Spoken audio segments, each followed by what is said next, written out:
kweli magharibi tunasema asante. Merci pour avoir conduit nos pas dans ta maison, Asante kwa kuongoza miguu yetu kunyumba yako, afin que nous puissions nous rassembler pour écouter ta parole. ili tukusanike njoo kusikia neno yako. Et pour nous, ta parole, c'est un grand butin. Kwetu sisi neno yako ni bintu vya mafasana. Comme il est écrit, Sa vile inaandikwa, je me réjouis de ta parole, nafurahikia kwa neno yako. comme d'un homme qui a trouvé un grand butin. Sa vile muntu anapata bintu vya bei. Seigneur, assiste-nous Utusaidie Bwana, quand nous apporterons la parole, wakati tutaanza kuhubiri neno, que cela soit conforme réellement à la parole de Dieu, na ile neno ilingane kabisa kabisa na neno et yako, que cette parole puisse nous tailler, na hii neno pate kutuchongola, afin que nous soyons semblables à l'image de Jésus-Christ. ili tupate kumufanana Yesu Kristo. Bénis mes frères, Bariki banduku bénis mes na sœurs, badada, bénis le prédicateur, bariki mubiri, que l'Esprit puisse prêcher et le prédicateur jusqu'au fidèle au dernier banc. na roho yako pate kuingia ndani ya mtu ili apate kuhubiri mahubiri ifike na kiti cha mwisho. Sois avec nous du début jusqu'à la fin, Wanze nasi mwanzo mpaka mwisho, au nom qui est au-dessus de tous les noms, munjina yenye kwa juu ya manjina le yote, nom de notre Seigneur et Sauveur Jésus-Christ. jina ya Bwana na Mwokozi wetu Yesu Kristo. Amen. Nous lisons Tuko na somo Romains 6, versets 11 à 14. Waroma sura yake ya 6 mstari ya 11 mpaka 14. Ainsi vous-même, Na hivi mwe wenyewe regardez-vous comme morts au péché mujione sawa yenye kufa kuzambi, et comme vivants pour Dieu en Jésus-Christ. na mujione sawa vile wenye kuwa bazima juu ya Mungu ndani ya Yesu Kristo. Que le péché ne règne donc point dans vos corps mortels. Na zambi isipate kutawala ndani ya mili yenu ya lufu. Bishishike mamen ata. Miona penda nishike mamen. C'est l'écriture. Ni andiko, Que le péché zambi ne règne donc point dans vos corps mortels. ishitawale ndani ya mili yenu ya lufu. Et n'obéissez pas à ses convoitises. Na simushipate kutii kwa matamaa yake. Ne livrez pas vos membres au péché Musitoe viungo vyenu kuzambi, comme des instruments d'iniquité, sa vile vile vyombo vya uovu, mais donnez-vous vous-même à Dieu lakini mujitoe nyinyi wenyewe kwa Mungu, comme étant vivants des morts que vous étiez, sa vile benye kwa bazima kulufu kule mulikuwa, et offrez à Dieu vos membres mumutole Mungu viungo vyenu comme des instruments de justice, sa vile viungo vyombo vya haki, car le péché n'aura point de pouvoir sur vous, kwa maana zambi haitakuwa na uwezo yulu yenu, puisque vous êtes non sous la loi mais sous la grâce. lakini mweye amuna chini ya sheria, lakini muko chini ya neema. Que le Seigneur ait ses bénédictions à la lecture de sa parole. Mungu aongeze mabaraka kusoma wa neno lake. Vous pouvez vous asseoir. Kuikala Par la grâce de Dieu, kupitia neema ya Mungu, cette semaine nous allons parler sur un sujet. hii juma hii tutasemea kuhusu kishina kinaitwa Ne livrez pas vos membres au péché. ushitoe viungo vyako wale viungo vyenu kuzambi. Ne livrez pas vos membres au péché. Mushitoe viungo vyenu kuzambi. J'aime la façon dont Dieu parle. Minapendaka namna ile Mungu anasema. Il parle avec autorité. Eko nasema na mamlaka. Il ne dorlote personne. Ashibembeleshe muntu. Dieu parle avec autorité. Mungu eko nasema na kufoka na mamlaka yote. Il ne peut pas te dorloter. Asiwezi kubembeleza. Il peut parler durement, c'est pour ton bien. Eko na kufokea njuu ya bizuri vyako. Il te parle durement, ma soeur, c'est pour ton bien. Dada vile eko nasema na nguvu na kufokea ni njuu ya bizuri vyako. Et il dit pas, oh, s'il te plaît, ne fais pas le péché, s'il te plaît. Kama vinakufurahisha hapana. Un jour, Jésus était en train de parler. Siku moja Yesu alianza kusema, et les autres sont venus, ils ont dit, Bengine wakakuwa wakasema, cette parole est dure, qui peut l'écouter? hii neno unasema iko ya nguvu, nani ataisikia? Et ils sont partis. Bakaenda. Jésus s'est tourné vers les autres. Yesu akageukia kuangalia bengine, Il dit, anasema, et vous aussi, ne voulez-vous pas partir hata aussi? mwe na mwe mpende kwenda sabe. Il n'a pas dorloté. Ashikubembeleze mtu. Ce n'est plus le temps de dorloter le péché dans l'église. Hii wakati haina tena wakati ya kubembeleza dhambi. C'est le temps de chasser le péché de l'église. Hii ni wakati ya kufukuza dhambi mukanisa. Jésus ne viendra pas prendre une église avec des péchés. Yesu ashitakuwa kubeba kanisa ya dhambi. Jésus viendra prendre une église sans tache, Yesu atakuwa kubeba kanisa yasipotaka ni rite, wala doa ni rien de wala semblable. kifunjo kingine. C'est une église sainte, Ni kanisa takatifu, pas une église pécheresse. haina kanisa ya dhambi. Il y a une différence Huko achanisho entre une église sainte katikati ya kanisa takatifu et une église pécheresse. na kanisa ya dhambi. Il y a une église dans la Bible qui avait des péchés. Huko kanisa mu Biblia ilikuwa kana dhambi, Et ces péchés étaient montés même au ciel. na ile dhambi ilipandaka tina kumbingu. C'est ce que nous lisons dans l'Apocalypse. Kunaisoni mu Ufunuo. Frère, notre église ne peut pas avoir le péché. Kanisa yetu haipaswi kuwa na dhambi. Non. Hapana. Notre église ne peut pas avoir le péché. Kanisa yetu haiwezi kuwa na dhambi. Notre église doit être sanctifiée. Inapaswa kuwa yenye kutakasika. Elle doit être purifiée. Inapaswa kuwa yenye kusafishwa. Apocalypse 18. Verset 21. Ufunuo sura 18 mstari ya 21. Alors un ange puissant prit une pierre semblable à une grande meule. Na pale malaika wa uwezo akachukua ribo yenye kufanana na kiuma kya mule kya bushito, Et il la jeta dans la mer. na akakitupa mubari En disant, na kusema, ainsi sera précipité avec violence Babylone, la grande ville. na ni hivi itatupwa chini na makari yote Babiloni, Babeli mkubwa, na haitaonekana tena.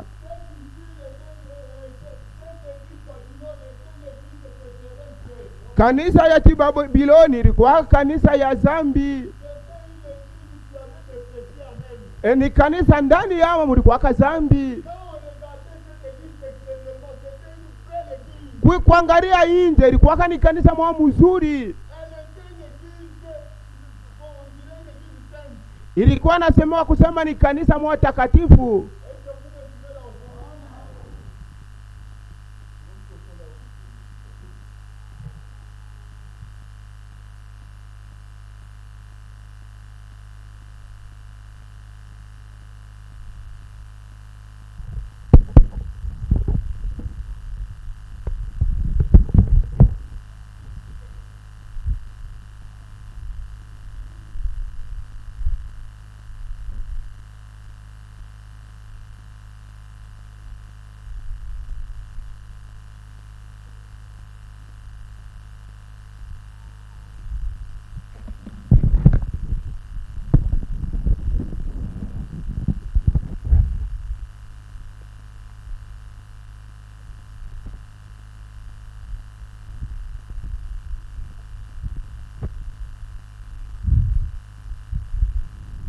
Amen.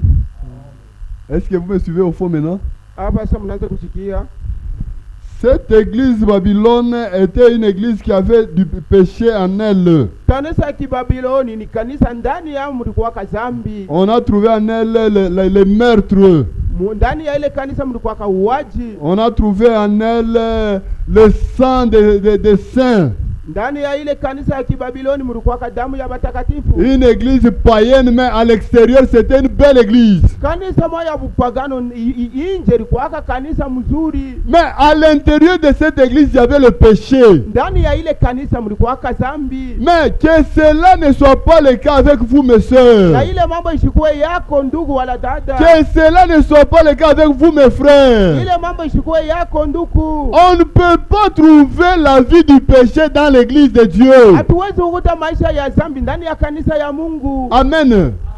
Le péché, c'est une mauvaise chose. Dhambi ni kitu kibaya sana. On va prêcher, on va cogner sur le péché jusqu'à ce que Jésus va revenir. Watahubiri na kufoka sana yulu ya dhambi kufika na pale Yesu atakuja. Le péché, c'est une mauvaise chose. Dhambi ni kitu kibaya sana. Sachez bien ceci. Mujue mzuri hivi. Vous mes frères Mwe banduku. et vous mes Mwe soeurs, badada. sachez bien ceci. Mujue hiki kitu. Chaque fois que tu pêches, Wakati wote unatenda dhambi, tu es en communion non avec Dieu. hauna na mushirika na Mungu. Tu n'es pas en communion avec Dieu. Hauna mushirika na Mungu Tu dada. es en communion avec les démons. Uko na shiriki na mapepo mchafu. Tuko pamoja? On est ensemble. Tuko pamoja? On est ensemble. Chaque fois que tu pêches, Wakati wote unatenda dhambi, tu n'es pas en communion avec Dieu. hauna mushirika na Mungu. Tu es en communion avec les démons et les diables. Uko na shiriki na mapepo mchafu na jabolo. Le péché, c'est la communion entre toi et le diable. Dhambi ni ushirika wako na jabolo shetani. Même si tu dis, oh, je n'aime pas Satan, je n'aime pas les démons. Hata ukisema mimi shetani simupendake, mapepo mchafu siipende. Mais quand tu pêches, Wakati tu unatenda dhambi, tu es en communion avec lui. unashiriki naye. Et quand tu pêches, Na wakati unatenda dhambi, Dieu n'est plus avec toi. Mungu hana tena na wewe. Amen. Quand tu pêches, au moment où tu pêches, Dieu n'est plus avec toi à ce moment-là. Wakati ile uko unatenda dhambi, mwile wakati Mungu hana tena na wewe. Le péché, c'est une chose mauvaise. Dhambi ni kitu kibaya. C'est la pire des choses dans le monde. Dunia kile kitu ni kitu kimoja kibaya Le sana. péché vous sépare de Dieu. Dhambi iko na mitenganisha na Mungu. Pourquoi vous l'aimez? Vous aimez le péché, pourquoi? Jua ni Mungu anapenda dhambi. Une chose qui vous sépare de votre Créateur. Kitu kile kiko na kutenganisha na muumbaji wako. Une chose qui vous sépare de votre Sauveur. Kitu kile kiko na kutenganisha na Mwokozi Et wako. tu aimes marcher avec ça. Na unapenda kutembea nacho. Ah, ça c'est du jamais vu. Ni kile kitu ni C'est du jamais vu. Ni kitu kisipo kuonekana. Le péché est mauvais. Dhambi iko mubaya. Le péché est cruel. Dhambi iko na uwa. Tu es possédé de démons quand tu mènes une vie de péché. Uko mwenye kushikwa na mademona wakati uko natenda dhambi. Aujourd'hui, Leo on peut dire, oh, elle a le cancer, elle est possédée par le démon de cancer. unaweza kusema eko na kansa, eko na mapepo mchafu ya kansa. Mais toi, quand tu vis dans le péché, Wakati weko naishi muzambi, n'es-tu pas une possession démoniaque? eti mapepo mchafu haikushike? Tu es une possession démoniaque? Ni mapepo mchafu isha kukushika uko nayo? Tu as des démons en toi. Ndani mwako muko mapepo mchafu. C'est ce qui te pousse à faire le péché. Ile mapepo mchafu ndio iko na kusukuma kufanya dhambi. Ce n'est pas le Saint-Esprit en toi Haina Roho Mtakatifu ndani mwako. qui te pousse à commettre adultère. Kusukuma tena. Ce sont des démons que tu as. Ni mapepo mchafu uko nayo. Ce soir, en sortant de cette église, que les démons puissent partir et que le Saint-Esprit puisse Na Roho entrer. Mtakatifu ingie.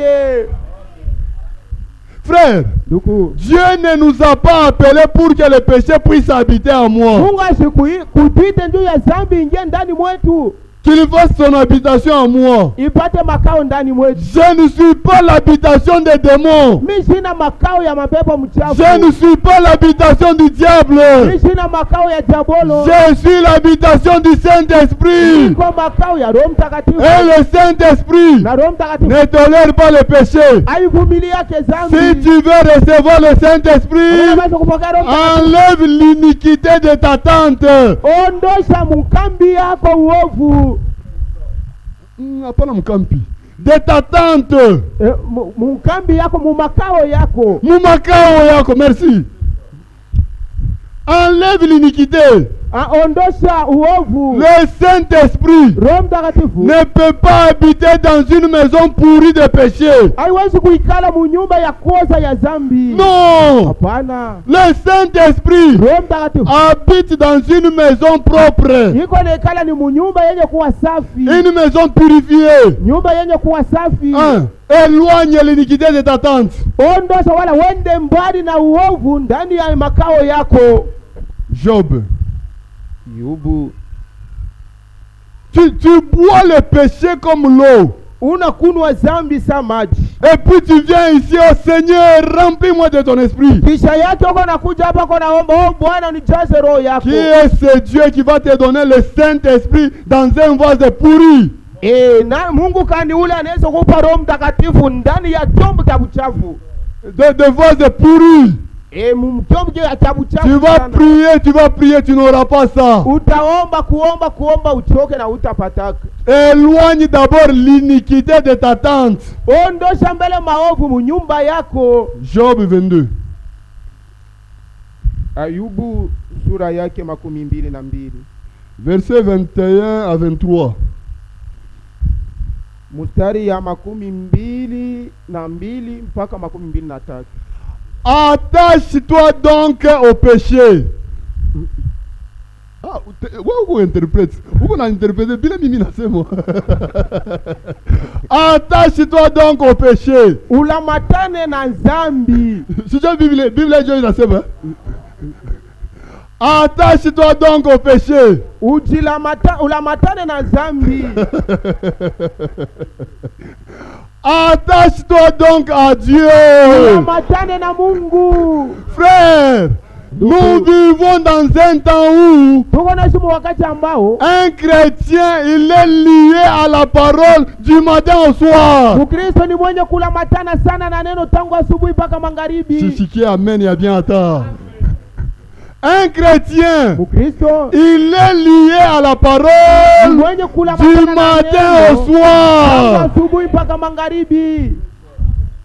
E Mokozi unilinde na uniongoze kweli. Sasa refrain nasema nini? Bwana Yesu uniongoze kwa upole, nikufuate duniani kila siku, kila. Amen. Attache-toi donc à Dieu. Kila siku, kila saa, kila mwezi batia na Mungu. Et à chaque mois tu dois t'attacher à Dieu. Frère, restez avec Dieu. Chaque jour, sois avec Dieu. Chaque mois, sois avec Dieu. Chaque année, sois avec Dieu. Chaque seconde, sois avec Dieu. Chaque minute, sois avec Dieu. Au champ, sois avec Dieu. Au travail, sois avec Dieu. À la cité, sois avec Dieu. Au salon, sois avec Dieu. À l'église, sois avec Dieu. Si tu es comme ça, tu auras la paix. Le péché a enlevé la paix de la terre. Un jour, Adam et Ève ont péché. Ils ont vu un lion qui commençait à rugir pour attraper un bœuf. C'était le péché qui avait enlevé la paix. Mais si toi tu t'attaches à Dieu, pas au péché, pas au péché, mais si tu t'attaches à Dieu, tu auras la paix dans ta maison. Frère, même si tu es malade, attache-toi à Dieu. Mungu asina na buluma, mina mutumikia magonjwa. Même si tu es malade, attache-toi à Dieu. Nous avons affaire à des chrétiens qui, quand il a un problème, c'est fini, Dieu ne compte plus dans sa vie.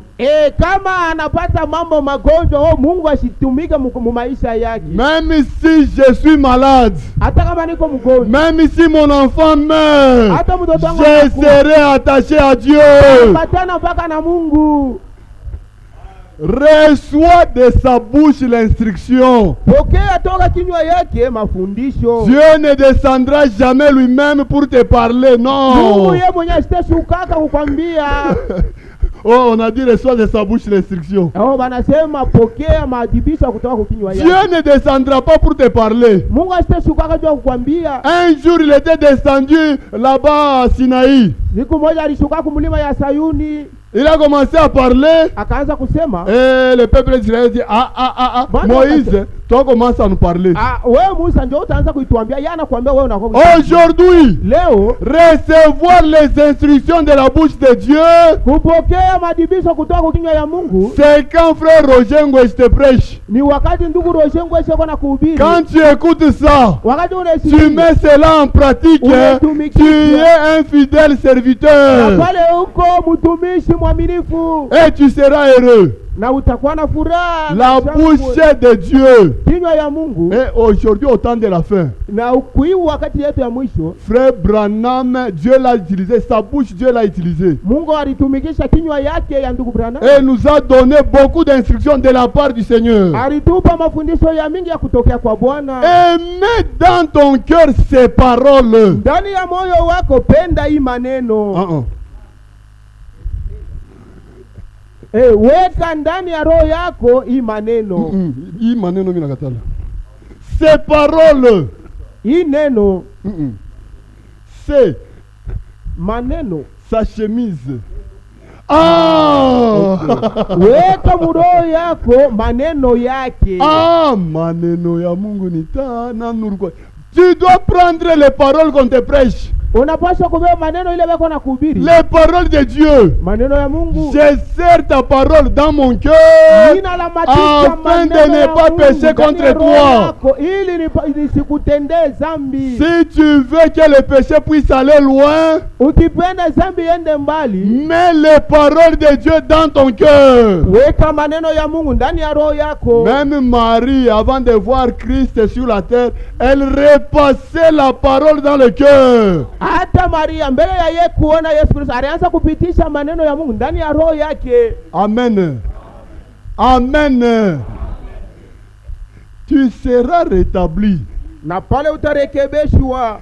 Si tu reviens au Tout-Puissant. Kama narudia kwa uwezo yote. C'est-à-dire tu partais comme ça dans le chemin du péché. Ni kusema ulianza kwenda munjia ya zambi. Le Tout-Puissant était resté là-bas. Na uwezo yote libakia fuashi fulani pale. Maintenant, sasa si tu tournes, kama nageuka, plus tu t'éloignes du péché, zaidi uko natengana na zambi, plus tu t'approches du Tout-Puissant. Zaidi uko namkaribia wa uwezo yote. Mais plus tu t'éloignes du Tout-Puissant, na zaidi uko natengana na wa uwezo yote, plus tu t'approches du péché, zaidi uko nakachofea kuzambi. Mais nous aimons faire le contraire. Sisi tunapenda kufanya kinyume. S'éloigner du péché, kutengana kuzambi, pour nous approcher du Tout-Puissant. Juu ya kumkaribia wa uwezo yote. Tu seras rétabli si tu reviens au Tout-Puissant. Utarekebishwa kama narudia kwa uwezo yote. Si tu éloignes l'iniquité de ta tante, kama unenda mbali wala unaachanisha uovu kunyumba yako. Kunyumba yako. Oh, frère Kalenga, moi je n'ai pas de maison. Oh, ndugu Kalenga mimi sina na nyumba. Maintenant, comment je vais éloigner l'iniquité de ma tante? Namna gani nitatenganisha uovu na nyumba yangu? Ton corps c'est ça la tente. Mwili yako ndio nyumba yako. Ton corps. Mwili yako. Mchunge tusome. 2 Corinthiens. Wa Korinto wa pili. Ton corps c'est ça la tente. Mwili yako ndio hema wala nyumba yako. 2 Corinthiens chapitre 5 verset 1 à 2. Nous savons en effet que si cette tente où nous habitons sur la terre est détruite, tunajua kwa hivi kama hii hema wala nyumba hii ambayo tuko naikala hapa dunia inaharibiwa. C'est quelle tente? Ni ile nyumba ulienga na mabriki. Haina hii. C'est le corps. Ni mwili. Nous savons en effet que si cette tente où nous habitons sur la terre est détruite, tunajua kusema kama hii mwili hii tuko nayo hapa dunia inaharibika, nous avons dans le ciel un édifice qui est l'ouvrage de Dieu. Tuko kumbingu na jengo yenye kuwa kazi ya Mungu. Une demeure éternelle qui n'a pas été faite de main d'homme. Makao ya milele haikufanike na mikono ya mtu. Aussi nous gémissons dans cette tente. Na tuko na ugua, tuko na teso ndani ya hii mwili. Désirant revêtir notre domicile céleste. Na tuko na tamania tuvoale mili yetu ya kumbingu. C'est-à-dire quoi? Maana yake nini?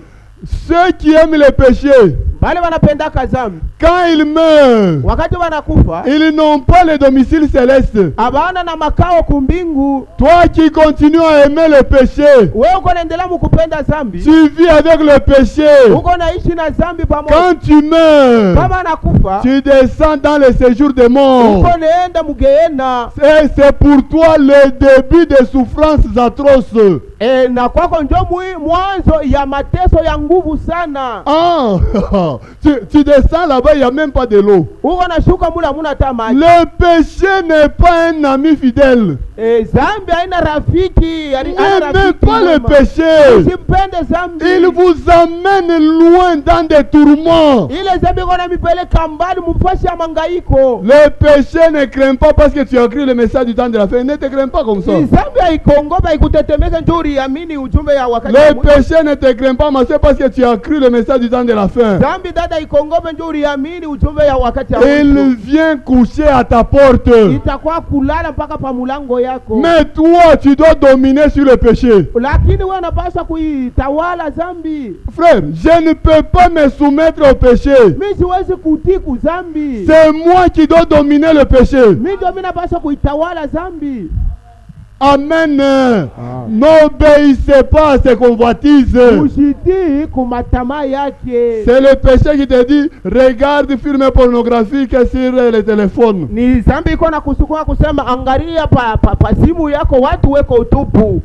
S'il me vient comme ça, moi, il me dit ça. Il me dit à moi, ouvre ton téléphone, regarde film pornographique. Je lui dirai, je refuse, fais ce que tu veux. Alléluia! Nous avons la puissance pour vaincre le péché. N'obéissez pas à ces convoitises. Frère, désobéir à Satan, ce n'est pas un péché. Quand Satan me dicte quelque chose, je dis je refuse. Ce n'est pas un péché. Mais désobéir à Dieu vous amène dans les tourments. Quand tu vis dans le péché, quand tu meurs, c'est le séjour des morts qui t'attend. Et à la résurrection générale, à la fin là-bas,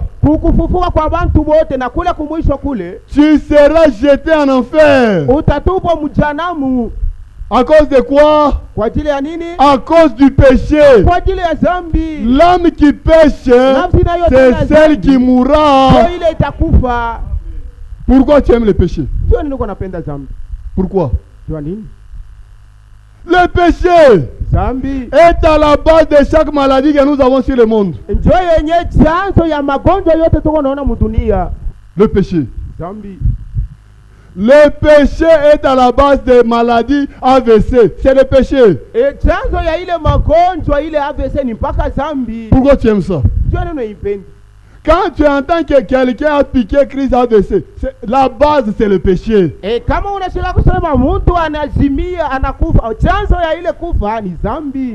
Quand tu entends que quelqu'un a piqué une crise d'AVC, la base c'est le péché. Pourquoi tu aimes ça? Le péché est mortel. C'est cruel. N'habitez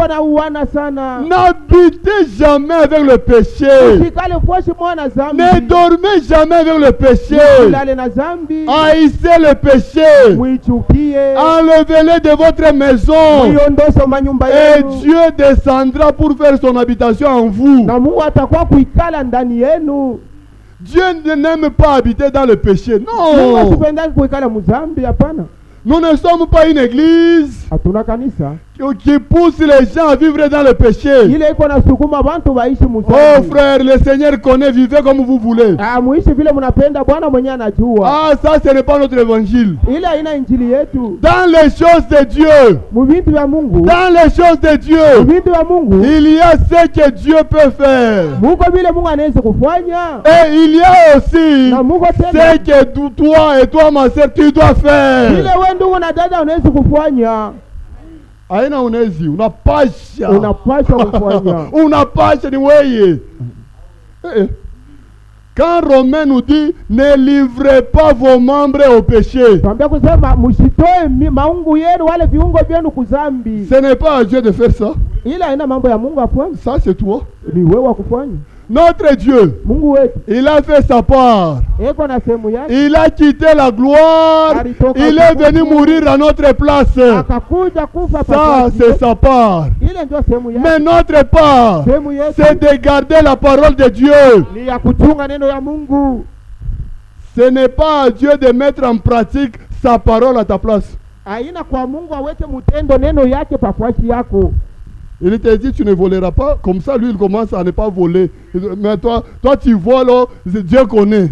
Anakuambia hautaiba, lakini wewe unaikala pale, Mungu anaacha kuiba, wewe unaanza kuikala pafuashi, anaanza kutumia pafuashi yako. Non. Hapana. Il y a des choses que Dieu doit faire. Huko vile vitu Mungu anaweza kufanya. Anapasha kufanya. Anapasha kufanya. Et il y a des choses que toi tu dois faire impérativement. Na kuko vile wewe unapaswa kufanya kwa mkazo. Amen. Nimipe écriture. Que je vous donne l'écriture. Ephésiens. Wa Efeso. Frère, atuna na ile évangile c'est Mungu frère ashatufanyisha byote. Muishi frère vile munapenda frère. Mungu anayua. Ka Dieu a sa part, toi aussi tu as ta part. Quand Dieu dit ne mettez pas les jupes courtes, c'est ma part à moi. Ephésiens 2, verset 9 à 10. Verset 8 à 10. Car c'est par la grâce que vous êtes sauvés. Concernant le salut, je n'ai pas donné quelque chose. Dieu ne m'a pas sauvé parce que je ne mentais pas, non. Non. Dieu ne m'a pas sauvé parce que je ne volais pas. Non. Dieu m'a sauvé par grâce. J'ai seulement accepté. C'est fini. Concernant le salut, je n'ai rien à faire. Tout c'est Christ qui avait fait. Mais en devenant chrétien, je dois maintenant travailler à mon salut. C'est toi qui dois travailler. C'est pas la grâce que vous êtes sauvés par le moyen de la foi. Et cela ne vient pas de vous. C'est le don de Dieu. Ce n'est point pas les œuvres, afin que personne ne se glorifie. Maintenant écoutez le verset 10. Le salut, ce n'est point par les œuvres. Dieu vous a sauvé gratuitement. Maintenant le verset 10. Car nous sommes son ouvrage. Combien ici croient qu'ils sont l'ouvrage de Dieu? Que Dieu vous bénisse richement. Nous sommes son ouvrage, ayant été créés en Jésus-Christ pour de bonnes œuvres que Dieu a préparées d'avance afin que nous les pratiquions. Les chrétiens ont de bonnes œuvres. C'est pourquoi nous refusons la grâce sans effort.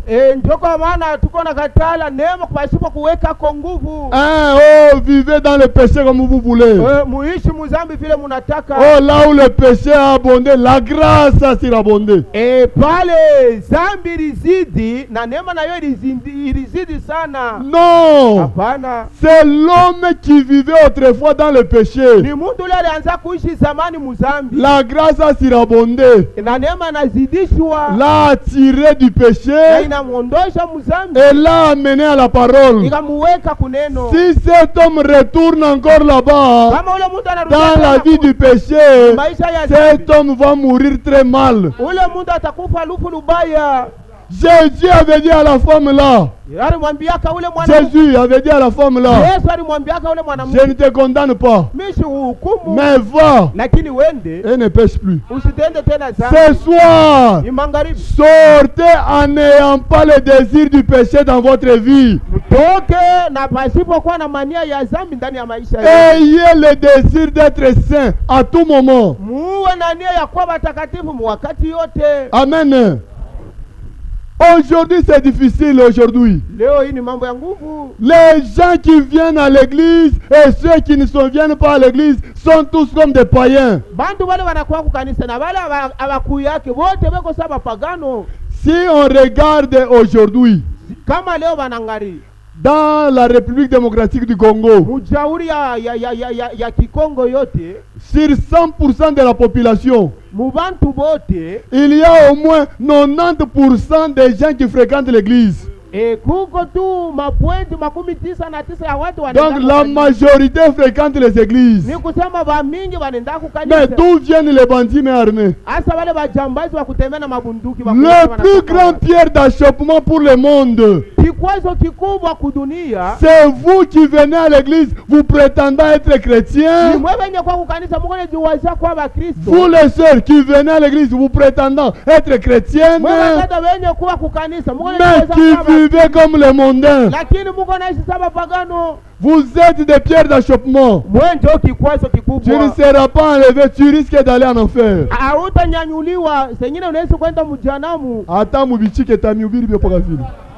Même si vous n'avez pas, vous les prêchez comme ça.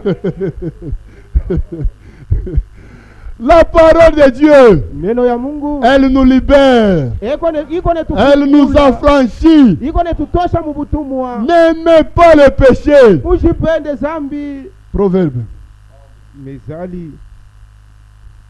Proverbe.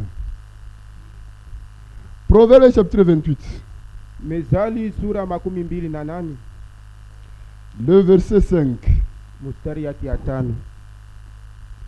Les hommes livrés au mal ne comprennent pas ce qui est juste.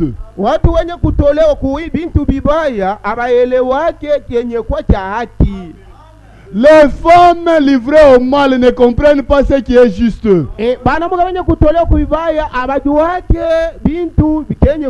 Mais ceux qui cherchent l'Éternel comprennent tout. Ah, les hommes livrés au mal ne comprennent pas ce qui est juste. Qu'est-ce qui est juste? Qu'est-ce qui est vrai? Qu'est-ce qui est honorable? Qu'est-ce qui mérite l'approbation? Philippiens. Les hommes pervers, les hommes mauvais, les hommes livrés au mal ne comprennent pas ce qui est juste. Qu'est-ce qui est juste? Philippiens 4 verset 7 à 8. Filipo sura yake ya 4 mstari ya 7 mpaka ya 8. Ndugu twende dar kunembakira ni 10 minutes hapo. Et la paix de Dieu, na salama ya Mungu. Si tu t'attaches à Dieu, tu auras la paix de Dieu. Kama unalamatana na Mungu utapata salama. Dites à Mungu biko bien sana. Les affaires de Dieu sont bonnes. Si tu t'attaches à Dieu, kama unaambatana na Mungu, tu auras la joie de Dieu. Utapata furaha ya Mungu. Si tu t'attaches à Dieu, ukilamatana na Mungu, tu auras la vie. Utapata bujima. Niko besoin nisikie. Niko besoin na mimi nisikie. Si tu t'attaches à Dieu, kama unalamatana na Mungu, tu auras la joie. Utapata moi je sais pas de Dieu. Dieu nisikie qu'on a mis bien. Moi ne pas qu'on a mis bien. Si tu t'attaches à Dieu, kama unalamatana na Mungu, tu auras la joie. Si tu t'attaches à Dieu, tu auras la paix. Si tu t'attaches à Dieu, tu auras la vie. Si tu t'attaches à Dieu, tu auras la volonté. Si tu t'attaches à Dieu, tu auras le règne. Si tu t'attaches à Dieu, tu auras la paix. Si tu t'attaches à Dieu, tu auras les enfants. Si tu t'attaches à Dieu, alléluia. Mina sikia bien. Je sens bien. Mina sikia bien. Je sens tellement bien. Si tu t'attaches à Dieu, tu entreras dans la cité. Si tu t'attaches à Dieu, tu auras l'esprit. Si tu t'attaches à Dieu, tu auras la parole. Ah, mina sikia bien. Vous sentez bien. Attachez-vous à Dieu. Ne vous attachez pas au monde. Et la paix qui surpasse toute intelligence gardera vos cœurs et vos pensées en Jésus-Christ. Au reste, frère, au reste, sœur, que tout ce qui est vrai, les hommes livrés au mal ne comprennent pas ce qui est juste.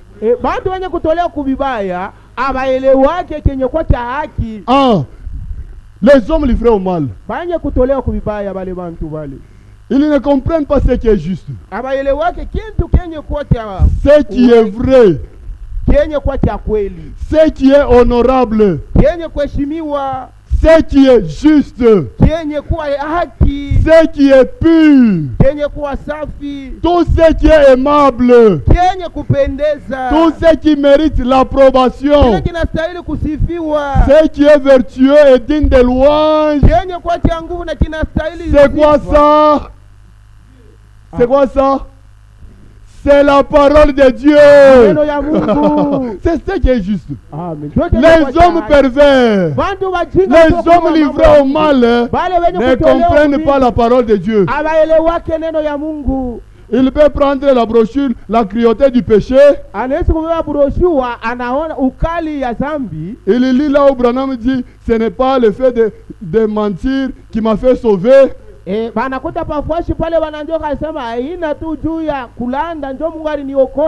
comprennent mal, ils commencent à vivre n'importe comment. C'est un homme livré au mal. Le message de l'heure n'est pas venu pour les hommes livrés au mal. Le message de l'heure est venu pour l'époux du Seigneur. Amen. Les hommes livrés au mal. C'est ce que Daniel aussi avait dit. Ils ne comprennent rien. Ils ne comprennent rien de ce qui est juste. Daniel 12. Est-ce que vous aimez la parole? Est-ce que vous aimez le Seigneur? Que Dieu vous bénisse. Daniel 12. Danieli sura 12. Verset 9 à 10. Mustari ya 9 mpaka ya 10. Il répondit. Akajibu. Va Daniel. Uende Danieli. Car ces paroles seront tenues secrètes et seront jusqu'au temps de la fin. Kwa maana hii maneno itabakia siri na itafunuliwa mpaka kumwisho. Plusieurs seront purifiés. Wengi watasafishwa. Blanchis. Na kutakatishwa et épurés. Na bataoshwa. Les méchants feront le mal. Bantu babaya batendela mkufanya bibaya. Ah, les hommes livrés au mal ne comprennent pas ce qui est juste. Bantu wenye kutolewa kuibaya abataelewa kenye kuwa haki. Les méchants feront le mal. Wabaya batafanya mpaka bibaya. Et aucun des méchants ne comprendra. Na hakuna mubaya hata moja ataelewa. Le méchant ne va pas comprendre. Muntu mubaya ataelewa. Prédicateur du message. Commencez d'abord par la nouvelle naissance et le baptême du Saint-Esprit avant de venir nous prêcher. Parce que si tu n'as pas ces choses, tu ne comprendras rien. Le temps est venu. Vous les prédicateurs, la Bible, Dieu n'a pas dit à Josué que ce livre de la loi ne s'éloigne point de ta bouche. Médite-les seulement quand tu veux aller prêcher. Ah non, non, non, non. Non, non. Frère, le temps est venu. Les enfants de Dieu sont des trésors. Ils doivent manger très bien la nourriture du Père Céleste. Ces livres de la loi, tu dois les méditer jour et nuit. Nous avons affaire à des prédicateurs embrouillés dans ces messages. Ils méditent seulement les jours où ils vont monter du haut de la chair. Les autres jours, il est en téléphone, Android, télévision, Internet, tout ça. Non! Non! Un vrai serviteur de Dieu. Le matin, il lit la parole. À midi, il lit la parole. Le soir, il lit la parole. La nuit, il lit la parole. Et Dieu vous bénira. Pour ce soir, que Dieu vous bénisse richement. Ne livrez point vos membres au péché. Ce corps a plusieurs membres. C'est par là que nous allons commencer demain. Pour ce soir, que Dieu vous bénisse. Ça, il n'est pas ma brochure, il est déjà temps, j'avais des brochures pour lire, mais le temps.